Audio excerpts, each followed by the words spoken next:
नमस्कार, सोनालीज किचन मध्ये तुम्हा सर्वांचे खूप खूप स्वागत आहे। तर आज आपण बनवणार आहोत घरात काही नसताना अगदी कमीत कमी साहित्यामध्ये झटपट होणारा असा मेनू, आणि तो म्हणजे जितवड्याची रस्सा भाजी। चला रेसिपीला सुरुवात करूयात, पण त्या अगोदर चॅनलवर जर नवीन असाल तर आपल्या चॅनलला सबस्क्राइब करा, व्हिडिओला लाईक करा, कमेंट करा, शेअर करा। आणि चला फार वेळ न घालवता रेसिपीला सुरुवात। आपल्याला जितवड्याची रस्सा भाजी बनवायची आहे। त्यासाठी इथे हरभऱ्याची डाळ घेतली वाटीभर, ती 1 तास पाण्यामध्ये भिजवून घेतलेली आहे। त्याचप्रमाणे वाटण वाटण्यासाठी इथे 2 कांदे घेतलेले आहेत मध्यम आकाराचे चिरून। त्याचप्रमाणे थोडंसं वाळलेलं खोबरं घेतलेलं आहे, कोथिंबीर, त्यानंतर कढीपत्ता, 2 मिरच्या, 1 चमचा आलं लसूण पेस्ट, मसाल्यांमध्ये 2.5 चमचे कांदा मसाला, 1 चमचा गरम मसाला, अर्धा चमचा हळद, त्यानंतर अर्धा चमचा जिरे, अर्धा चमचा मोहरी आणि चवीप्रमाणे मीठ घेतलेलं आहे।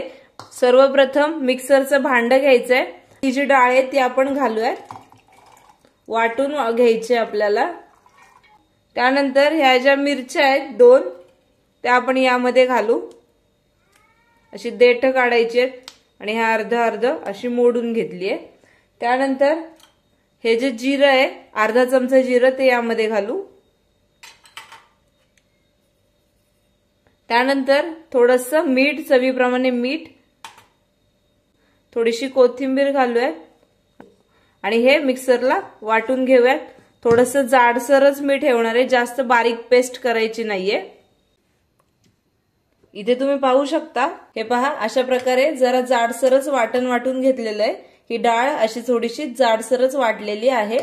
आता आपण हे भजी सोडून घेऊया तेलामध्ये। कढईमध्ये थोडंसं तेल गरम व्हायला ठेवलंय। आता तेल गरम झाल्याच्या नंतर मग आपण ही भजी सोडून घेऊया। तेलही हलकसं गरम झालंय, आपण एक गोळी सोडून बघूया। ही अशी वरती आली की समजायचं आपलं तेल आहे हे असं तापलेलं आहे। हे पहा, आता आपण ही भजी सोडून घेऊयात। छोटी छोटी सोडायची आहेत, तुमच्या आवडीनुसार तुम्ही बारीक मोठे करू शकता।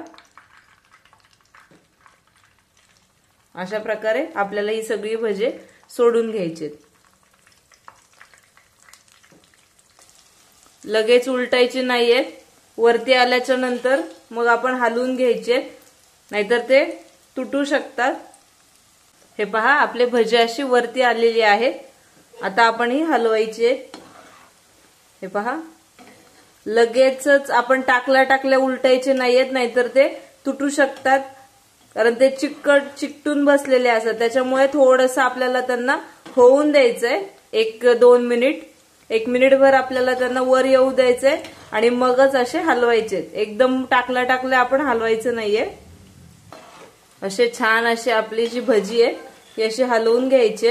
अशा प्रकारे जी आपली भजी आहे ही तयार झालेली आहे। आता आपण हे काढून घेऊयात। या अशा रंगावरती हलकासा कलर बदलला तरी काढली तरी काही हरकत नाहीये। हे पहा, अशी पण भजी खायला खूप टेस्टी लागतात।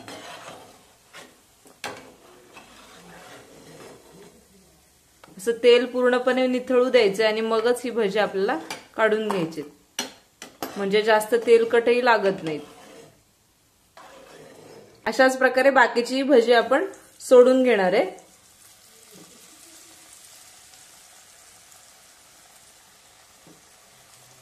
गॅस हा एकदम मीडियम ठेवायचा आहे।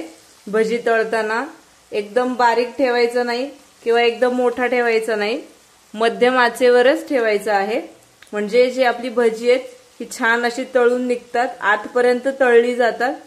एकदम बारीक ठेवला की जास्त तेल शोषलं जातं आणि एकदम मोठा ठेवला की काय होतं, करपून जातात, आतपर्यंत शिजत नाही, कच्चे राहतात। त्यामुळे भजी करताना नेहमी मीडियम फ्लेमवरच ठेवायची। पण भजी आपल्याला छान अशी वर येऊन द्यायची आणि मगच हलवायची, लगेच हलवायची नाहीये। तुमच्याकडे जास्त पाहुणे येणार असतील तरी अशा प्रकारची जर तुम्ही भाजी केलीत ना, खरंच 1 नंबर लागते। घरात काही नसताना सुद्धा एवढी छान भाजी तयार होते। नॉनव्हेजलाही काय करता या भाजी समोर।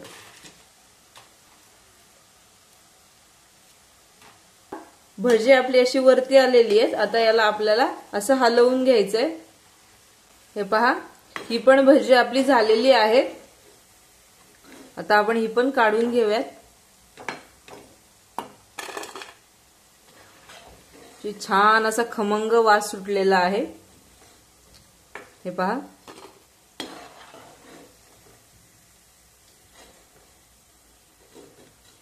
इथे तुम्ही पाहू शकता आपली सगळी भजी इथे तळून झालेली आहे। आता आपण वाटणाची तयारी करूयात। त्याच कढईमध्ये आपण 1 चमचाभर तेल घालणार आहे। याच तेलामध्ये आपण हे खोबरं घालूयात आणि थोडंसं हलकसं परतून घेणार आहे। कलर त्याचा थोडासा कलर ब्राऊन येईपर्यंत आपल्याला हे परतून घ्यायचे। हलकासा रंग बदललेला आहे। आता आपण हे काढून घेऊया। त्यानंतर यामध्ये घालू कांदा।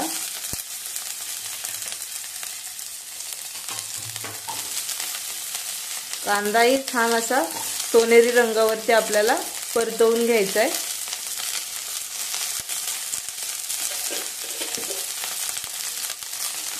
हे पहा, तुम्हाला हवं असेल तर तुम्ही तेल जास्त घालू शकता। 1 चमचाभर तेल यामध्ये घालू शकता, नाहीतर असाही तो छान असा परतला जातो। हे पहा, आपला जो कांदा आहे तोही हलकासा सोनेरी रंगावरती भाजलेला आहे। आता गॅस बंद करू आणि हाही काढून घेऊया। यामध्येच काढून घ्यायचंय आणि एकत्रच आपल्याला वाटून घ्यायचंय। तुम्ही पाहू शकता हे कांदा आणि खोबरं आपण परतून घेतलं होतं थोडंसं तेल घालून। आता ते आपल्याला थंड करून घ्यायचंय आणि मगच आपल्याला हे मिक्सरच्या भांड्यामध्ये वाटून घ्यायचे। तुम्ही ते पाहू शकता आपला कांदा आणि खोबरं इथे गार झालेलं आहे। आता मिक्सरचं भांडं घेणार आहे आणि यामध्ये हे घालूयात आणि छान असं वाटून घेऊयात। आता यामध्येच घालू थोडीशी कोथिंबीर। तुमच्या आवडीप्रमाणे तुम्ही कमी जास्त घेऊ शकता आणि मग थोडंसं पाणी घालू आणि याचं वाटण वाटून घेऊ। अशा प्रकारे आपल्याला वाटण वाटून घ्यायचंय। आता आपण फोडणीची तयारी करूया। कढई गरम झालेली आहे। आता यामध्ये घालू 1 चमचाभर तेल। अजून थोडंसं तेल घालू।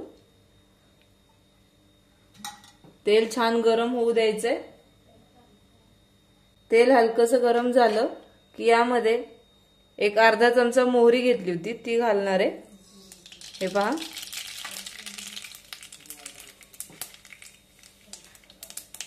मोहरी तडतडली की त्यामध्ये घालूयात कढीपत्ता। त्यानंतर मी इथे 2.5 चमचे कांदा मसाला घेतलाय तो घालू। त्यानंतर इथे गरम मसाला घेतलेला आहे 1 चमचाभर आणि हळद घेतलेली आहे ती घालूयात आणि छान असं परतून घ्यायचंय। हे पहा, आणि जो मसाल्यांचा फ्लेवर आहे तोही खूप छान उतरतो। हे पहा, असं छान असं परतून घेऊ। आता या वाटणाच्या भांड्यातही थोडं पाणी घातलंय आणि ते सुद्धा यामध्ये घालूयात।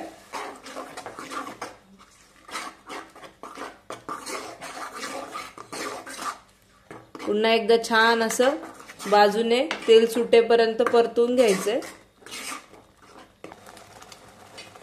यामध्ये गरम मसाल्याचा सुगंध खूप छान येतोय। तो घरी करून घेतलेलाच गरम मसाला मी यामध्ये घातलेला आहे।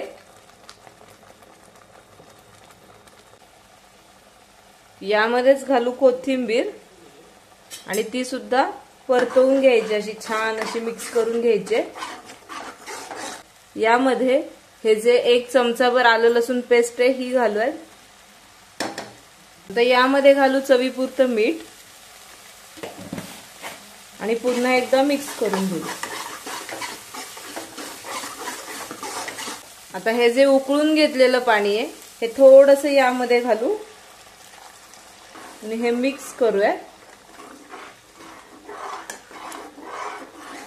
आता आपण याच्यावरती झाकण ठेवूया आणि 1 मिनिटभर वाफ काढून घेऊयात। 1 मिनिट इथे झालेलं आहे, हे पहा। असं केल्याने काय होतं, हा जो मसाला आहे हा छान असा एकजीव आणि छान असा त्याचा फ्लेवरही उतरतो भाजीमध्ये। त्यामुळे असं 1 मिनिटभर वाफवून घ्यायचं आहे त्याला। आता काय करूयात, भाजी तुम्हाला जेवढी हवी आहे तेवढं पाणी यामध्ये घालायचंय। मी हे उकळून घेतलेलं पाणी यामध्ये घालतेय, हे पहा। साधारण मी 1 तांब्याभर पाणी यामध्ये घातलेलं आहे। तुमच्या आवडीनुसार तुम्हाला जेवढी भाजी करायची आहे, रस्सा भाजी जेवढी करायची आहे, रस्सा जर जास्त करायचा असेल तर तुम्ही पाणी वाढवू शकता किंवा कमीही करू शकता। आता याला आपण उकळी येऊ देऊयात। इथे तुम्ही पाहू शकता आमटीला छान अशी उकळी आलेली आहे। आता आपण ही जी भजी करून घेतली होती ती यामध्ये घालूया, हे पहा। भजी यामध्ये घातली आहेत, झाकण ठेवायचंय आणि 5 मिनिट उकळू द्यायचे। इथे तुम्ही पाहू शकता आपले 5 मिनिट इथे झालेले आहेत आणि आपली जी मस्त अशी जितवड्याची भाजी आहे ही सुद्धा इथे तयार झालेली आहे, हे पहा। खूप मस्त सुगंध येतोय। आता यामध्ये आपण घालूयात थोडीशी कोथिंबीर। आता